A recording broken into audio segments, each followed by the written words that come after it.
At first, I would like to congratulate the Made in Malacanang, and thank you so much, Direct Daryl, for bringing us all back in the cinema. Maraming salamat po. Now my question is all about the movie and the next chapter. Pwede niyo pa po kami bigyan ng, meron pa bang next chapter of Made in Malacanang Part 2? Or ibang eksena naman po, Direct? Maraming salamat. Okay, paano ko ba sasabihin?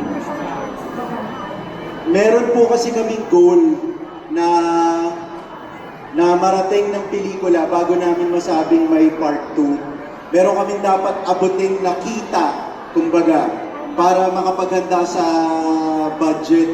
No? Pero, ang pelikulang ito sa tingin ko, sapat na muna sa ngayon. No? At so medyo mahirap gumawa lalo na, pero kung ganito kainit ang pagtanggap at pagmamahal, palagay ko mapapabilis ang paggawa ng part 2 at part 3. Kaya maraming salamat sa ating mga kailian dito sa Ilocos. Salamat po.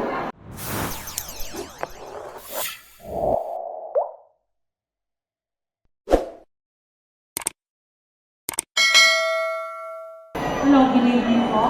This question is for Direct Daryl. Sir, what do you think is the biggest challenge in writing and directing this movie? Pinaka-blockbuster po yata around the world. The biggest challenge would be facing all the bashers and detractors of the film, no?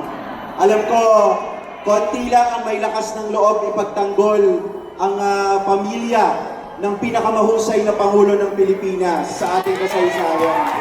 Kaya ngayon, kasama ko ang mga pinakamatatapang na artista, umuwi kami ng Ilocos Norte para iparamdam sa inyo na ang inyong lalawigan ay mahal na mahal ng buong Pilipinas. Yun po. Sir, Salamat. follow-up lang, in coming up with a movie, do you think this will change the people's perception about EDSA? I have no intention to change people's minds, but I have intention to change people's hearts. No? Nasa sa inyo na yan, matatalino ang mga Pilipino, napakatatalino ng mga Ilocano. Alam niyo na kung ano ang dapat isipin at maramdaman. Thank you. Thank you so much. To direct Daryl Yap, even in truthful historical films such as this, it's a family drama with a touch of history. Directors invoke artistic license, which is normal. But may I ask, what is the biggest creative dilemma or predicament that you have to resolve with Senator Aimee? The whole film, alam niyo, sobrang stricto ni Manang Aimee eh. Sobrang hindi, talagang wala umpisa hanggang dulo. Ultimo kulay, ultimo tunog ng pelikula. No, I didn't have much creative license here. Everything was channeled through the truth. And Senator Aimee guided me every step of the way. Thank you. Thank you so much, Direk. Betang-beta si Direk Daryl. So, just a reminder to our friends from the media that you can ask anyone from our cast. Kaya na ni Direk. Alright, so the next question is Ma'am Tere from GMA. Good afternoon po sa lahat. Good evening, sorry. To Direct Yap, ano po yung parang nais po nating iwanan sa isipan ng mga Pilipino, lalo na mga Ilocano with this movie?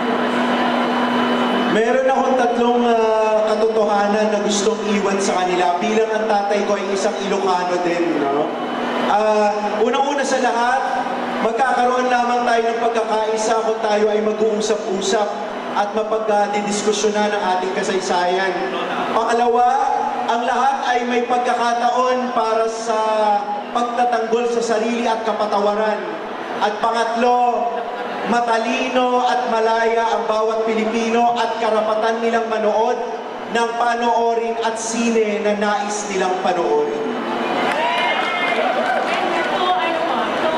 Second question to Ms. Rupa. Ms. Rupa, yung corporate po natin kay Imelda Marcos, ano po yung pinakamahirap na part? Ang pinakamahirap na part para sa akin, nagampanan si Madam Imelda Marcos, ay maging sweet at malumanay. Kasi napakabait niya at napakahinhin. So, medyo hindi ako mainhin at malumanay. Sweet ako, friendly, pero ako yung, hi! Hello! Diba? So, hindi siya ganon. So, lagi sinasabi ni Director Rufa, huwag masyadong matapang, huwag masyadong with energy. Kailangan taper, tape down. Although, pareho kaming beauty queen at the same time, pareho kaming, diba? Pareho kaming Cancerian, born kami, ako June, si Madam July. And ang pinakamaganda niyan, we have a beautiful heart. Thank you so much. And now let's have Sir Ronald from Radyo Pilipinas. Magandang gabi po sa ating lahat. Kay Sir Buboy, inaasahan niyo ba na ganito ang magiging outcome ng inyong pelikula? Paano niyo naman pinaghandaan ang inyong ang role niyo bilang President Makoy? Una, it's very overwhelming yung respondent power. Nakakatuwa. We're so blessed, honored. Abot-abot ang aming basement at saka gulat kami, ganito pala kalakas ang pelikula, ganito pala. Kauhaw ang tao sa katotohanan na naitago ng napakatagal, 36 years to be exact. Paghahanda sa role, mahirap. Kasi ito yung mas maikli ang preparasyon ko para gawin yung role. Nung ginawa ko, lagi ko sinasabi, nung ginawa ko po yung Jose Rizal, I was given 7 months to prepare for the role. Ito po, wala pang 7 days. Wala nga yatang 4 days eh. Kailan na shooting? Sa isang araw, simula na tayo. Ha?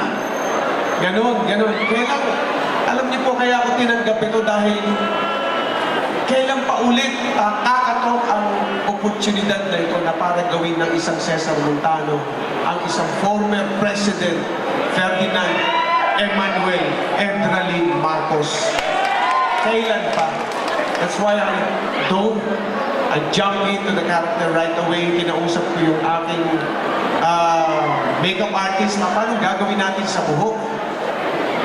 Baka ibang maging itsura ng ano.